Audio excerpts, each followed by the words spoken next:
सबसे पहले the news room 24 आवाज और बियॉन्ड द हेडलाइन के सभी व्यूअर्स को मेरी और हमारे चैनल की तरफ से स्वतंत्रता दिवस की हार्दिक शुभकामनाएं। स्वतंत्रता दिवस पर उमर अब्दुल्ला का स्टेटहुड राग एक बार दोबारा सुनने को मिला। सीएम ने कहा स्टेट को यूटी बनाने में फेडरलिज्म को नुकसान हुआ। बख्शी स्टेडियम में तिरंगा फहराने के बाद सीएम ने अपनी स्पीच में कहा, एलओपी ने कहा सीएम का बयान गलत। यही है आज का बियॉन्ड द हेडलाइंस। पूरा देखिए और शेयर कीजिए। आज स्वतंत्रता दिवस था और स्वतंत्रता दिवस को क्योंकि जम्मू कश्मीर की दो राजधानियों में श्रीनगर में राजधानी होती है ग्रीष्मकालीन गर्मियों में, इसलिए तिरंगा वहां फहराया जाना था और मुख्यमंत्री उमर अब्दुल्ला ने तिरंगा फहराया और उसके बाद परेड की सलामी ली। उसके बाद अपने भाषण में उमर अब्दुल्ला ने दो खास जिक्र किए। एक जिक्र किया उन्होंने 15 अगस्त 1947 का और दूसरा जिक्र किया 5 अगस्त 2019 का। उन्होंने कहा कि 80 साल पहले कश्मीर ने जो फैसला लिया दरअसल वो सही था कि जम्मू कश्मीर को भारत का ही हिस्सा होना चाहिए था। इसके लिए कई कुर्बानियां दी गई। स्वतंत्रता के लिए दी गई कुर्बानियों के बाद जम्मू कश्मीर को बचाने के लिए दी गई कुर्बानियों का भी उमर अब्दुल्ला ने जिक्र किया। मगर उन्होंने कहीं ना कहीं आज 15 अगस्त स्वतंत्रता दिवस को भी स्टेटहुड की बात करने से परहेज नहीं किया। उन्होंने उसी मंच से यह भी कहा कि रियासत को यूटी बनाना ठीक नहीं था, रियासत वापस आनी ही चाहिए। दरअसल इससे फेडरलिज्म को नुकसान होता है और भारत के कॉन्स्टिट्यूशन के हिसाब से फेडरलिज्म का मतलब है मजबूत राज्य। जितने मजबूत राज्य होंगे उतनी ही मजबूत भारत की सरकार होगी, भारत होगा। उन्होंने कहा यहाँ यूटी को राज्य बनाने की बात होनी चाहिए, ना कि राज्यों को यूटी बनाने की। तो आज के मौके पे जब हम फेडरलिज्म की बात करते हैं, उस फेडरलिज्म को मजबूत करना हम जम्मू कश्मीर से शुरू करें। हमसे जो छीना गया हमें वो वापस लौटा दिया जाए, ताकि वाकई ये फेडरलिज्म, ये पहचान, ये सिर्फ लफ्जों में ना रहे, इसको अमली जामा पहनाया जाए। रियासतों के मामलों में जब मरकजी एजेंसियां शुरू करती हैं तो फेडरलिज्म को नुकसान होता है।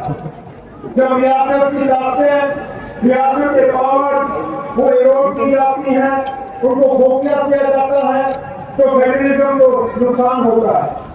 उमर अब्दुल्ला ने ये एग्जाम्पल देते हुए ये भी कहा कि इसी से लोग सड़कों पर आते हैं। हाल ही में हुए दिल्ली में नीट आंदोलन का भी जिक्र किया कि वहां किस तरह से छात्र नाराजगी के कारण सड़कों पर आए। उन्होंने कहा हुकूमत के साथ लोगों का तालमेल होना बहुत जरूरी है।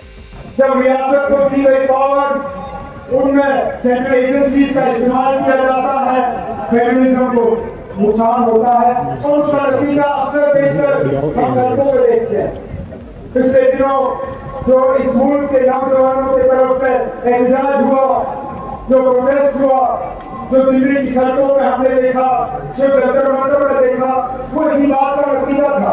मगर बड़ी बात यह थी कि उमर अब्दुल्ला ने जब स्टेटहुड का जिक्र किया उससे करीबन 7-8 मिनट पहले जब अपना भाषण शुरू किया तो ऐसे किया, सारे जहां से अच्छा हिंदोस्तां हमारा, हम बुलबुलें हैं इसकी, ये गुलसिता हमारा। सारे जहां से अच्छा हिंदोस्तां हमारा, हम बुलबुलें हैं इसकी, ये गुलसिता हमारा। इन्हीं लाइनों को उन्होंने 2 बार दोहराया और ये कहा कि हम वाकई में बहुत खुशकिस्मत हैं कि हम भारत का हिस्सा हैं। उन्होंने अपने दादा और जम्मू कश्मीर के पूर्व मुख्यमंत्री शेख अब्दुल्ला का भी जिक्र किया। उन्होंने कहा कि अगर आज के दिन का जिक्र हो और शेख अब्दुल्ला का नाम नहीं आए तो उनके बिना ये नहीं हो सकता, क्योंकि जम्मू कश्मीर का भारत में विलय, उसमें शेख अब्दुल्ला का बड़ा योगदान है। खैर इतिहास में सबका अपना अपना तर्क हो सकता है, मगर उमर अब्दुल्ला ने ये बयान ऑफिशियली अपने भाषण के दौरान दिया। जनाब शेख उमर अब्दुल्ला को खिराज हकीकत पेश करे बिना ये मौका अधूरा होगा।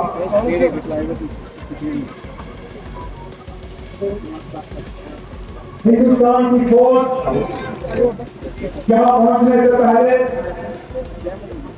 जम्मू कश्मीर के लोग थे जिन्होंने कबायलियों का मुकाबला किया। उन्होंने कहा कि जम्मू कश्मीर के लोगों ने कबालियों का मुकाबला किया तो ही आजादी के बाद जम्मू कश्मीर भारत का हिस्सा बन पाया।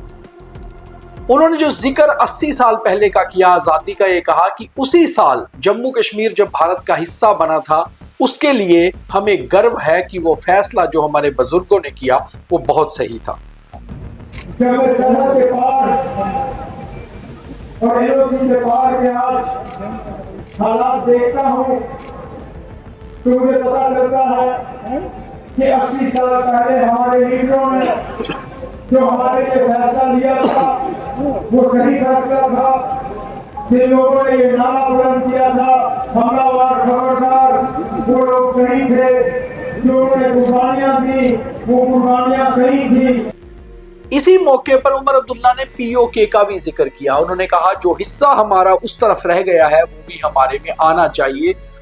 उन हिस्सों की रिप्रेजेंटेशन यानी कि उन हिस्सों का हक हमने अभी भी अपनी विधानसभा में छोड़ा हुआ है। अभी भी विधानसभा में पाकिस्तान ऑक्यूपाइड जम्मू कश्मीर के हिस्से की सीटें बाकी हैं।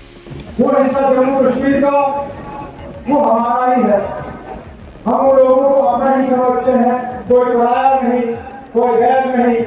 आज भी जम्मू कश्मीर के कानून जम्मू कश्मीर के असेंबली में उनके लिए सीटें रखी जाती है इस उम्मीद के साथ कि एक ना एक दिन वो लोग जो है इन खाली सीटों का इस्तेमाल कर पाएंगे।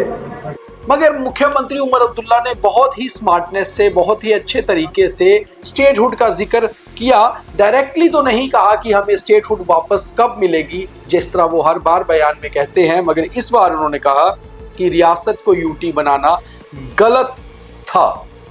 दरअसल ये फैसला सही नहीं होता। उन्होंने कहा कि इससे फेडरलिज्म को नुकसान होता है।